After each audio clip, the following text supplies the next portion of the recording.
Okay. Good morning, everybody. We will start today's session with the attendance.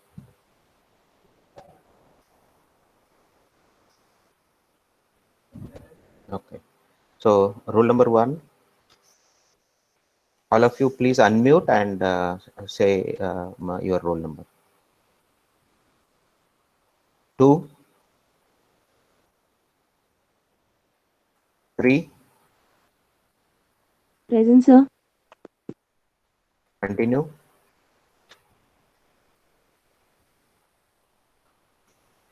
4, 5. 6 present, sir. continue. 7, 8. 9, 10, 11, 12. 13, 14. 15, 17, 18, 19, 20, 21, 22. 23, 24. 25, 26. 27, 28,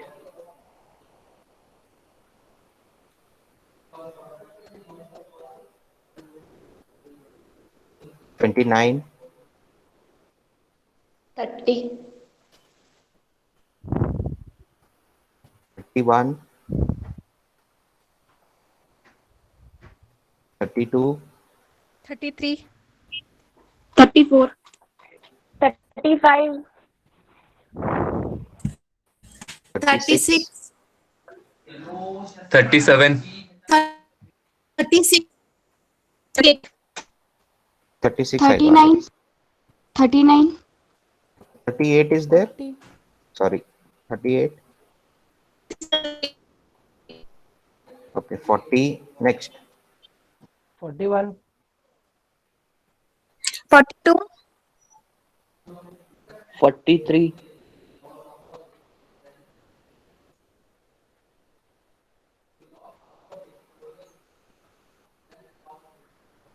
42 is 43. I heard 44, 45, 45, 45, sir. 46, 47, 48, 49, 49. 50, 51. 52, 53. 54, 55, 56, 57. 58, 59, 60, 61. 62, 63. 64, 65. 66, 67. 67. Okay. Yes. Next, 68, 69. 69. 69. 70, 70, sir. No, I got it. 71, 72. 73, 74, 75, 76,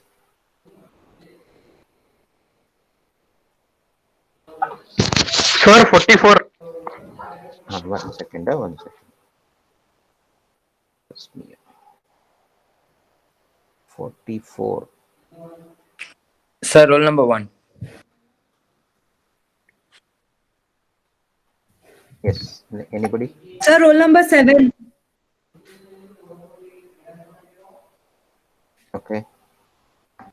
Anybody else missed the attendance who joined late? Sir, roll number 68. Eight.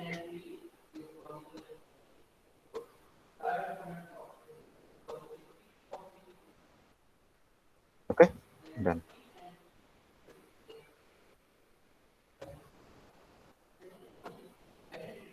Seven. Anybody is missed? Sorry. Sir, roll number 68. 68 I just gave. Yes. 68 I have given. Okay. All right. Sir, 7. Sir, 7 I have given. 42 somebody said. sir, 42. Let me check. Yes, sir. Shreya Kudichi. Ah, I have given the attendance. Okay, so today we'll start with before we get into the next part of the syllabus. Today we'll begin the session with the one innovation in the distribution. Recently, I got it through a WhatsApp message. Very good innovation, and I thought of sharing that one with you. It is about the Asian Paints innovation in distribution. Okay, so what is the innovation was like the founder who made that innovation.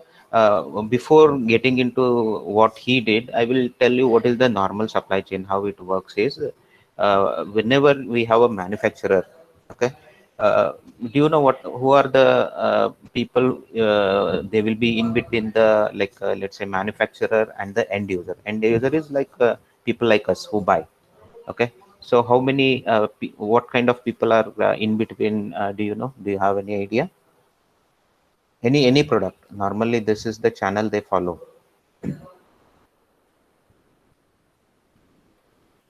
You can type in if you know.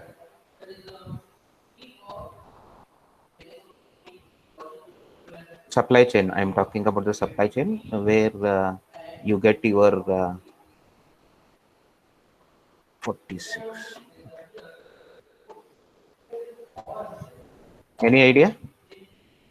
You can unmute and speak. Okay, does manufacturer directly sell it to you? Yes or no? Does manufacturer, let's say Colgate, right? He is manufacturing Colgate toothpaste. Okay, that is correct. He doesn't directly sell to you. So what generally what happens is manufacturer, he gives those things. Very good, Satvik. Very nice. Okay, Samit, very nice. Satvik, that is correct. Distribution, then shop. Shop is like you can say retail. Okay, manufacturer, he give it to the distributors. Okay, distributor in turn will give to the retailers. Retailers is like your shops. All the shops are retail. So whatever the shops you see, yeah, including the Reliance ones, all these are called as the retail outlets. And from retail, the end customer will purchase it. So what happens is when manufacturer is manufacturing, one of the cost for him is this distribution, whatever whoever is working in the distribution channel and the retail channel, he has to give some percentage of it. So normally what manufacturer will do is let's say he has some product, in this case Asian Paints, he will give some percentage to the distributor. Let's say normally like it would be between 20 to 25%. So he will give 25% margin. If you see the MRP as 100 rupees, the distributor is getting it for the 75 rupees. The reason is he will sell it the MRP. Okay, but he is from the manufacturer, he will get the product whose MRP is 100 rupees, he will get it for 75 rupees because 25% is his commission. Okay, so but distributor cannot keep everything for himself. So what he will do is he will because distributor is the investor here, he is investing lot of money. He has space, right? He has to have a godown, things like that. He is spending money for that, and upfront he is investing his money into that. Retailer, he cannot afford to invest so much. He cannot have that much storage, so he will take only little bit So that is why he takes from the distributor. So distributor, because he has invested money, so he gets, let's say, out of 25%, he keeps 20%, and he gives 5% to the retailer. A product which is 100 rupees MRP, distributor get it for 75. That is, he will get a 25 rupees. Okay, out of this 25 rupees, he will give 5 rupees to the retailer, and that retailer, in turn, how much a retailer is paying for a 100 rupee product, he is paying 95 rupees. So 5 rupees is when he sell to the customer will pay the MRP 100 rupees. So when customer takes that, retailer will make 5 rupees, distributor will make 20 rupees. So I hope you understood this channel. Now, Asian Paints, the founder, he came up with a very innovating and a very risky idea of removing the distributor, because distributor is taking 20%. But the problem is, distributor, once you remove the distributor, retailer, they said, like, when he talked to all the people, he went to talk to all the retailers. They said, no, the biggest problem is we cannot invest so much, and we don't have a storage, we cannot keep so much place. Then he thought, he decided he wants to remove the distributor so that 20% he can make. Okay, and distributor, any retailer, anyhow, only he gets works on 5% margin. Then he started with the idea of, he said, to all the retailers, you don't worry, I will supply you 4 times a day. Okay, every retailer in this country, every city, every state, all over India, Asian Paints is supplying their retailers 4 times a day. Okay, so whatever they want, like whatever has sold out, they will replace with their next item. So the amount of storage is reduced, but the Asian Paint has taken the burden of distributing their products every 4 times a day throughout the country and throughout the year. So and initially it was very difficult, then slowly they built their network. Okay, because they have to supply to all these people. They made a channel, and they made all the distribution. And prior to this, what they did was they collected their data. So there is a data science behind this also. They collected huge amount of data, and they exactly knew what each retailer is selling. So, and if you go and ask the retailer what paint they will give, retailer will say, I don't know. Asian Paints, their vehicle comes, they keep their products, somehow that products get sold. Okay, 4 times a day. So whatever Asian Paints decides to keep, what kind of a paints here, that will get sold. So how it was done is, like, that time he bought a supercomputer, he did all the data analysis, and he knew exactly, like, what retailer is selling what kind of items. So he will not ask the retailer what you want, he will decide what should be given.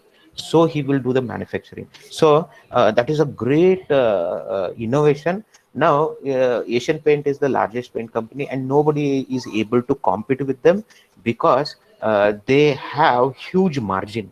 Okay, because 20% they are keeping it, and they have built the network. So that is how you can build such a means you can bring in innovation in any part of the organization. It could be sales, or it could be product development, or marketing, distribution, procurement. So these are the like different area where you can do the innovation. So if I get that link, I will forward it in your group.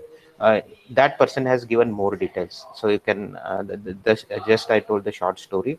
That is how the innovation can be done in any area. So in the last class, we were looking into the skills, right? We talked about there are 3 important skills every manager need to have: conceptual skill, human relation skill, and technical skill. Conceptual skill is like getting the overall picture, like the bigger picture of what is being done, or about the organization.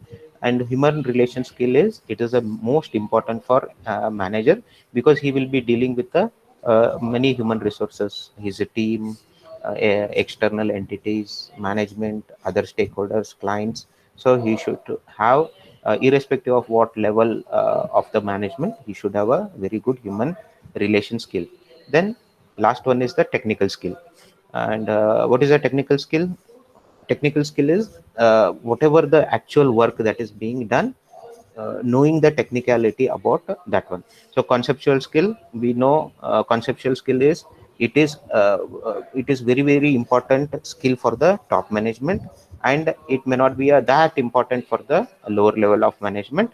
Technical skill, it is may not be that important for the top management level, and it is very very important at the low level management, where that particular manager is implementing those changes. So he need to have a technical skills, and human relation skill, irrespective of what level of management, they should have the human relation skill.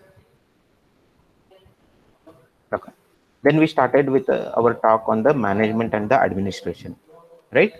Management and administration, I told there is no single view about what is management and what is administration.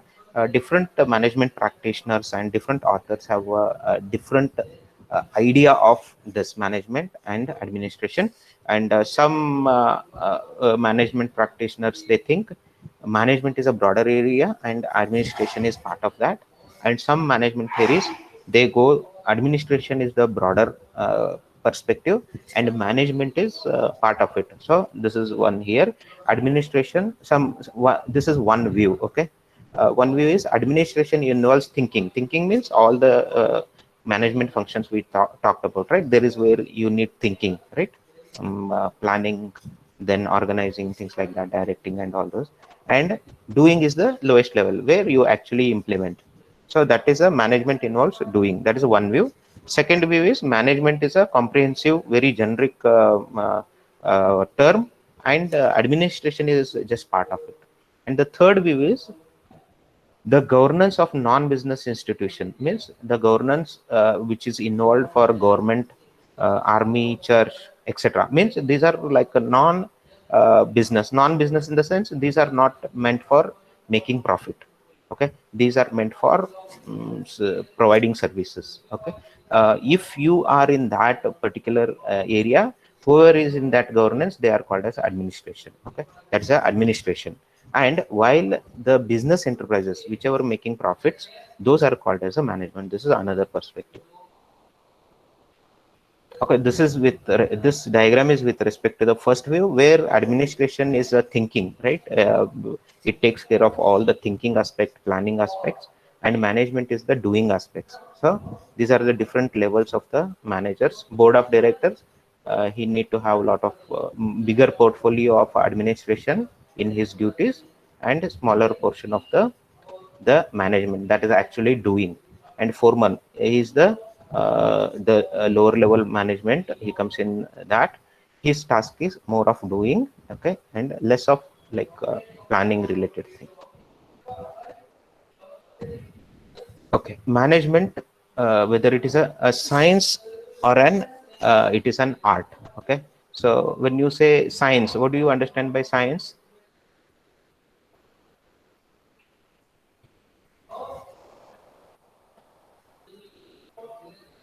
You are not able to see the screen, please. No, Sir. Oh, sorry. Initially I shared. You should speak up. There only chat session is there, but maybe I clicked on the stop sharing in between, I think.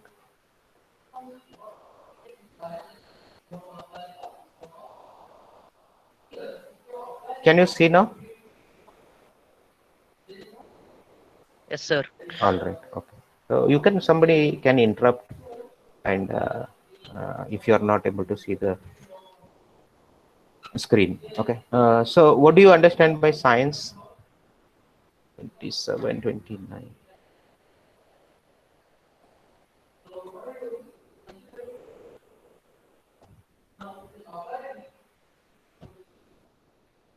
Okay. What do you understand by science? You can unmute or you can type in the chat.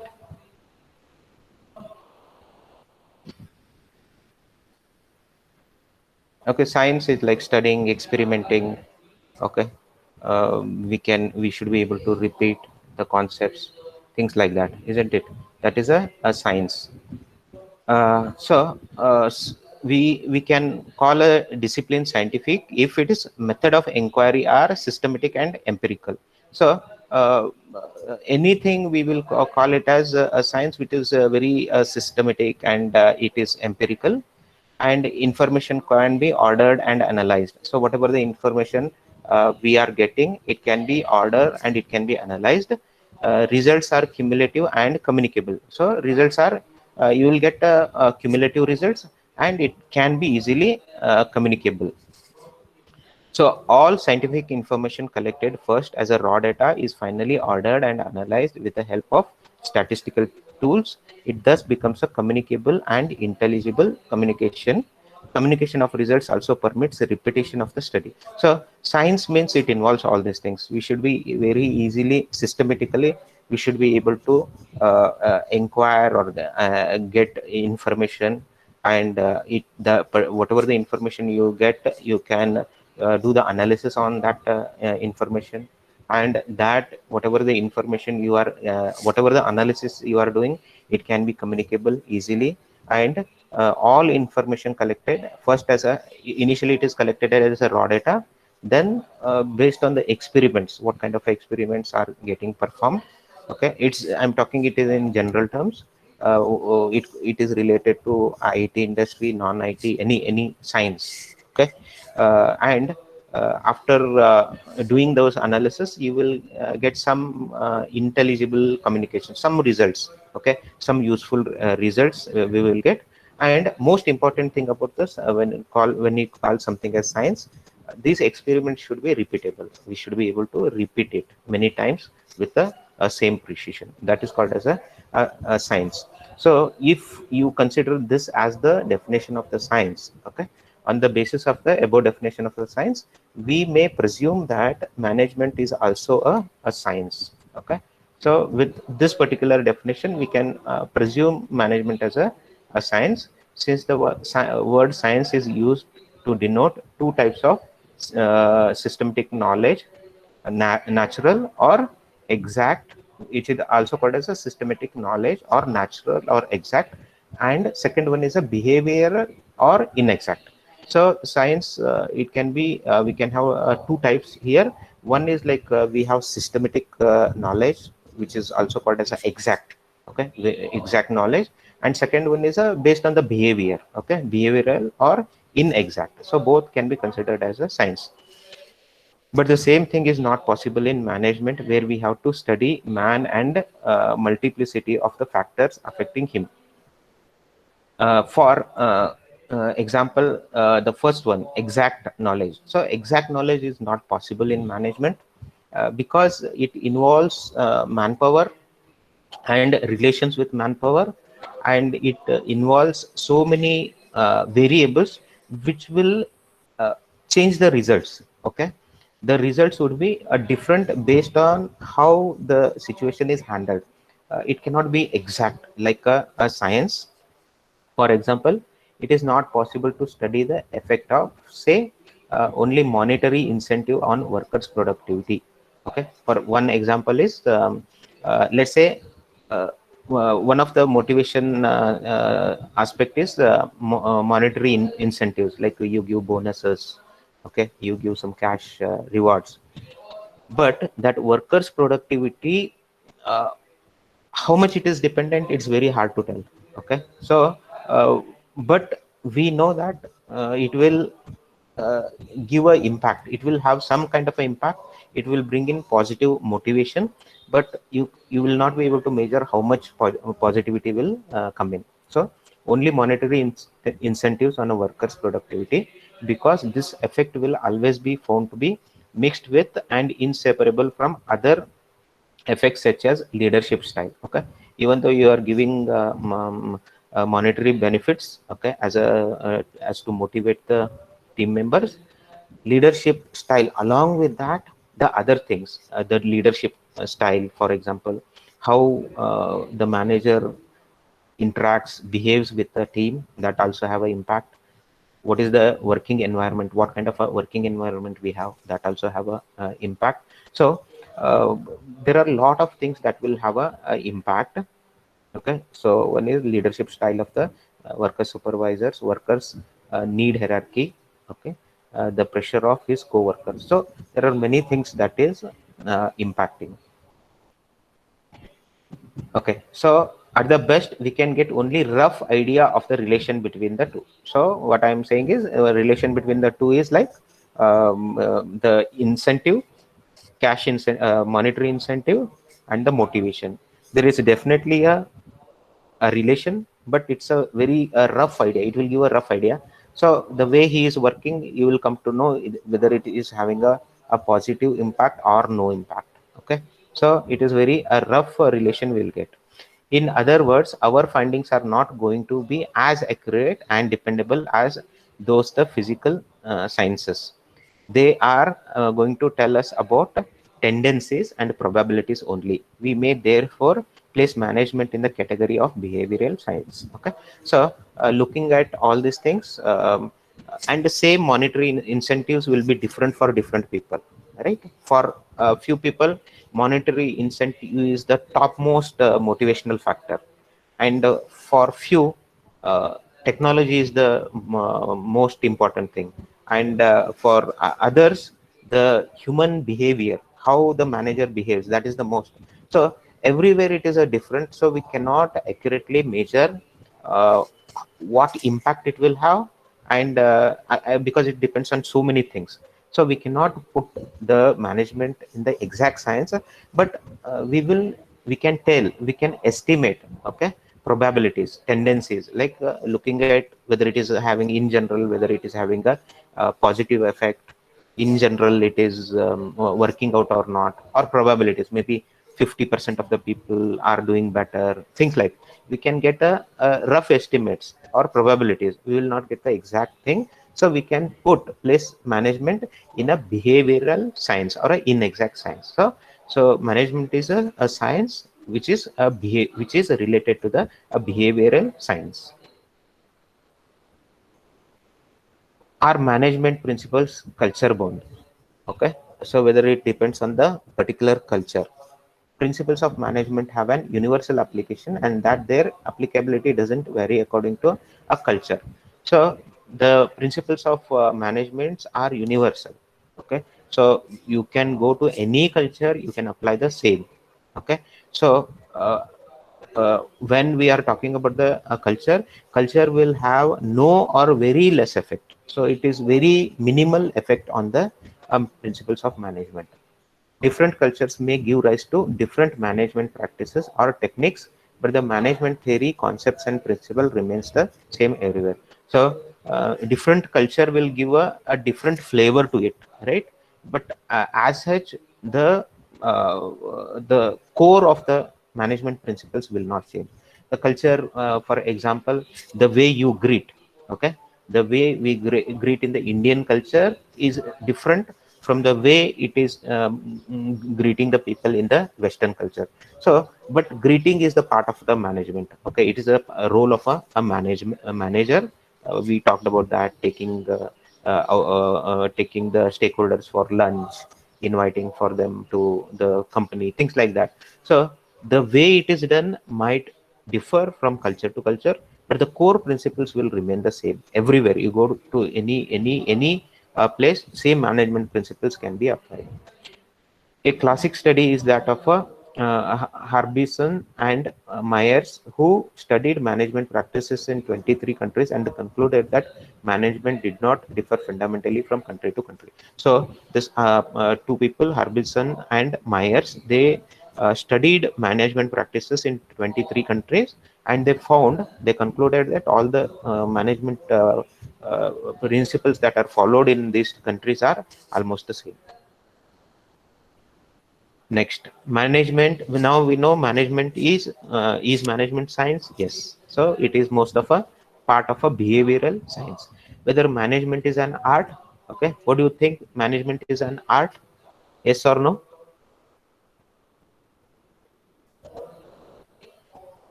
What do you think? Management, is it an art? Yes, right. The reason for this is art is management. All you put in simple word, what is management? Getting things done. Okay, how a person gets the work done will differ from person to person, right?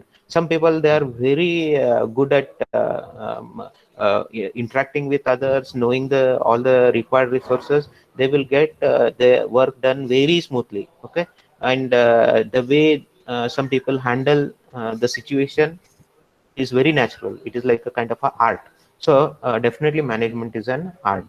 Okay, whereas under science one normally learns the why of the a phenomena. Okay, science says always like it answers why. Okay, it is always behind the why, and it revolves around the why, because when you ask that question, that is when the experiments happen, that is when results will come. Under art one learns how of it. So management is like in the art, how it has to be done, that how will become more prominent, how to do that. Okay, that is the more prominent in the art aspect. Art is thus concerned with the understanding of how particular work can be accomplished. So you definitely know that you do a lot of work. Okay, and you also know like some of the work you do very nicely compared to others. Okay, so that is art. Something is inbuilt which will make you a natural player. Okay, so some cricketers also, some sports people we call like naturally sometimes it feels very natural. So that is like it is kind of a art for them. It is the art of getting things done through others in dynamic and mostly non-repetitive situation. So one of the things is non-repetitive situation. Uh, when you are working in an organization or when you are working on a project, you will not see a situation which will repeat. Okay, every time it's a new problem, new situation, right? So management is nothing but in any kind of a situation, you're getting the things done. Okay, that is more important. What is important is how you get the things done, irrespective of the situation. That is nothing but the art. Whether it is a factory or a farm or a domestic kitchen, the resources of man, machine, and money have to be coordinated against several constraints to achieve given objects in the most efficient manner. Okay, so irrespective of what field it is, we have to work against the with the constraints. So constraints are always going to be there. With those constraints, we have to meet the objectives. That is an art. The manager has to constantly analyze the existing situation, determine the objectives, seek alternatives, implement, coordinate, control, and evaluate information and make decisions. So what manager has to do? He has to constantly analyze the situations, right? He has to keep on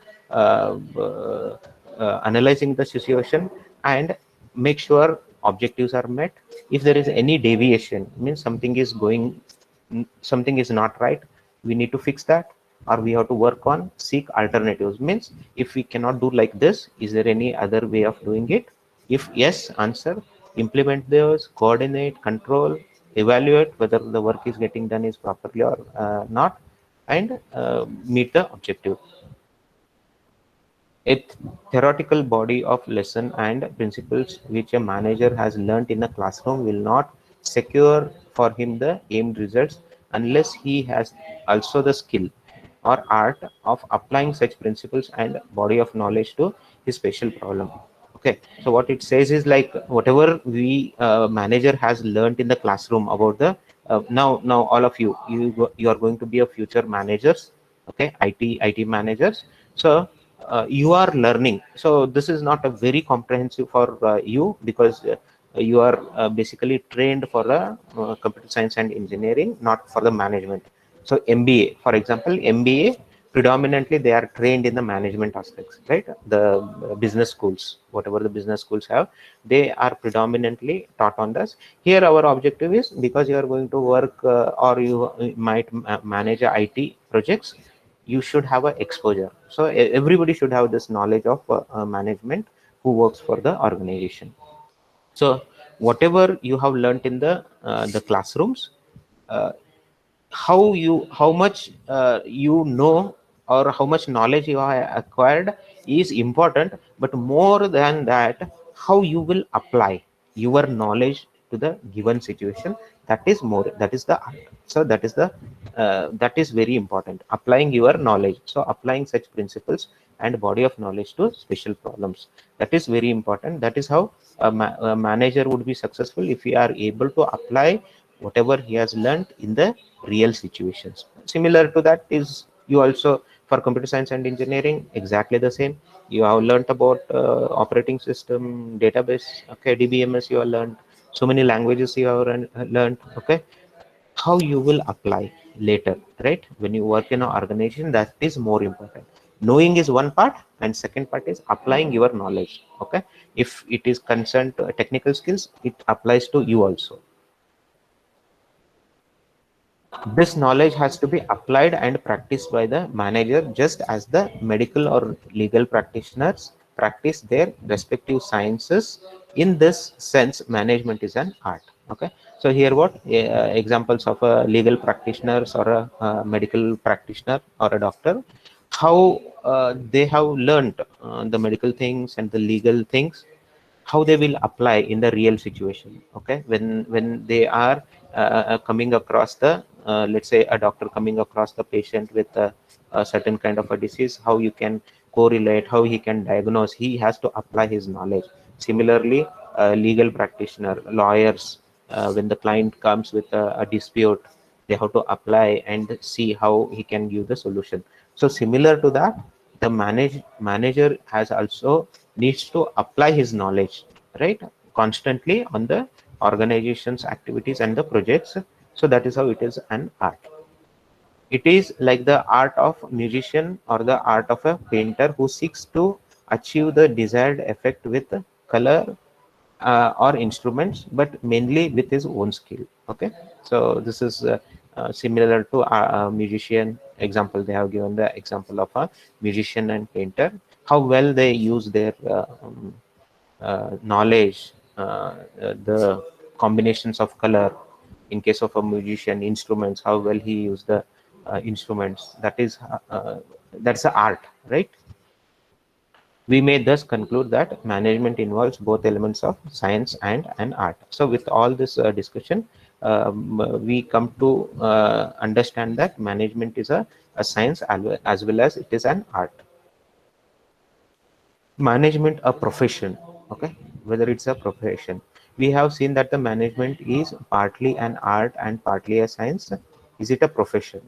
Okay, first, before checking whether it is a profession or not, first we have to see what are the characteristics of a profession. What do we call it as a profession? Existence of an organized and systematic knowledge, okay, that is first one. Formalized methods of acquiring training and experience, okay. So as of now, you can just think from the a doctor's perspective, okay. Because medical practitioner, it's a profession. Existence of a organized and systematic knowledge, medical field, yes, it is there. Formalized methods of acquiring training and experience, yes, MBBS, there is a whole guidelines for training and experience. Existence of an association with the professionalization as its goal, okay. It's the existence of association related to medical field, where there is a professionalization takes place. So there will be a standards they will set. Next is existence of an ethical code to regulate the behavior of the members of the profession. So medical practitioners, they have to get the medical certificate, they have to keep on renewing it, things like that, okay. It is true for the lawyers also. Charging of fees based on the service, but with due regard for the priority of service over the desire of money, monetary reward. So with when you have that chosen as a profession, you will be charging fees to provide your service. So for example, doctors and lawyers, they take a fees in order to provide the service.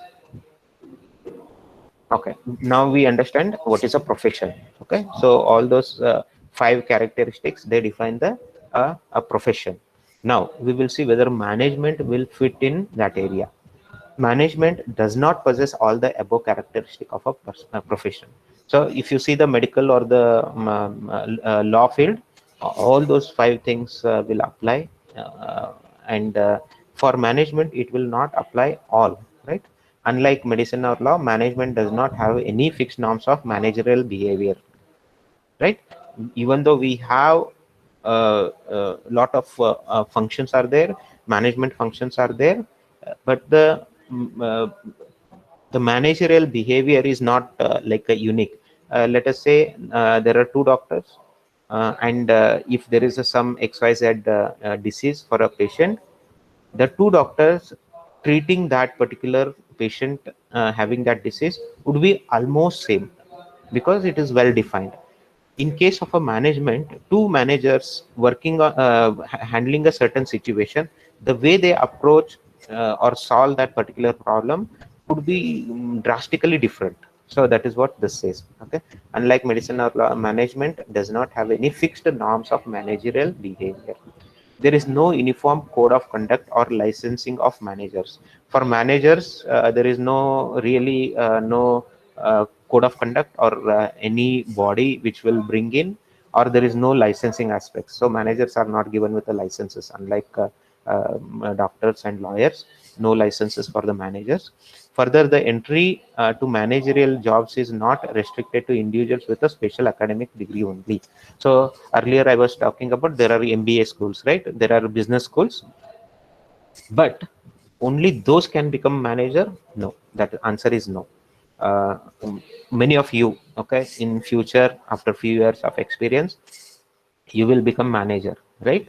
You need not have any kind of a study, right?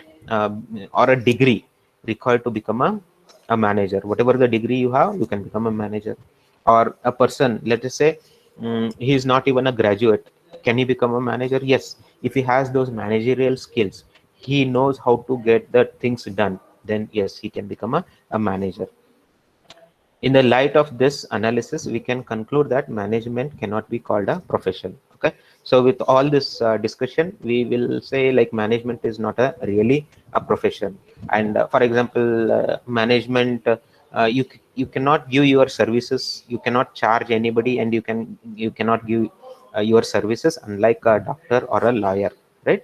But you are the most important person in an organization to execute the any project, but it is not like a profession. So management is not a profession. However, certain unmistakable trends towards the professionalization of management is happening.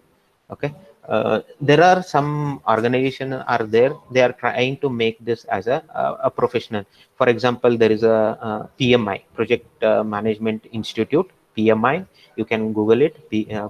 That is a one global organization, and they work extensively in the field of management. Okay, there is a PMBOK. There is a book, Project Management Book of Knowledge. They have created the Book of Knowledge, and also they have there is a certification, PMP, Project Management Professionals. So they are trying to professionalize the management area. For example, it is becoming increasingly essential nowadays to acquire some professional knowledge or training, so management related. So whenever you are getting into a manager, excuse me, whenever you are getting into managerial roles, a certain amount of training is given, because as a manager, you need to uh, be aware of certain management functions. So some kind of a training will be given. Examples such as IIMs, okay, MBAs programs, etc. These are the very formal way of getting the managers, and so the graduates of IIMs and who complete the business graduation, they will be having more knowledge about uh, the management domain or the business domain. So that will help organization to get a kickstart. Okay, those people can be easily trained on the real situation. However, the view that holding of an academic degree should not be a condition to get the entry into the management profession. That is correct. So as I told you, many of you in the future, you will become managers, even though you don't have a MBA or anything. So you get into managerial and management roles. managing a business is no longer just a matter of intuition or a family ability. So this statement, what it says is it is not just a intuition, like I know I can manage, or it is a family business. You know that the next generation will naturally, intuitively, it will manage the business. That might be true, that may not be true, but in reality, if you see most of the successful businesses that you see around, they are family based. They started as a family based, and they are highly successful. For example, Reliance, Tata, Birla, all those people, it started as a family business. The essence of professional management is achievement, not knowledge; results, not logic. So achievements is more important than the knowledge. Results, the output is more important than the logic. Okay, so professional management versus family management. Okay, the phrase professional management is also sometimes used as an antithesis to family management. So it is a opposite. These two are just opposite: professional management and the family management. It is said that all family management must be replaced by professional management. Managers by birth should yield place to managers by profession. So this is what, we have so many graduates coming from IIMs and other MBA schools.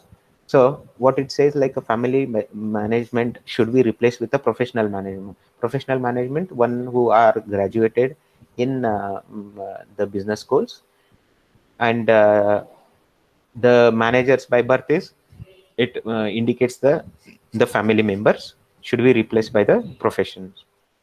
This view is not totally correct. I told you this just now. This view is totally not correct, because there is nothing basically wrong in perpetuating excuse me, a family dynasty, so long it also continues to be dynamic and system driven. We see so many successful business houses which are family oriented. Okay, Reliance, Tatas are the biggest examples. Ambani's, that is the family. Then Birla Group is there. They are also very successful. So many such families are there, which are very successful. So not only in India, it is all over the world. This fact is all over the world. 75% of all firms in the world are family firms. So that is the figure we have got. Okay. So I will do the quick summary. The economic development of a country depends on the management. We already looked into that.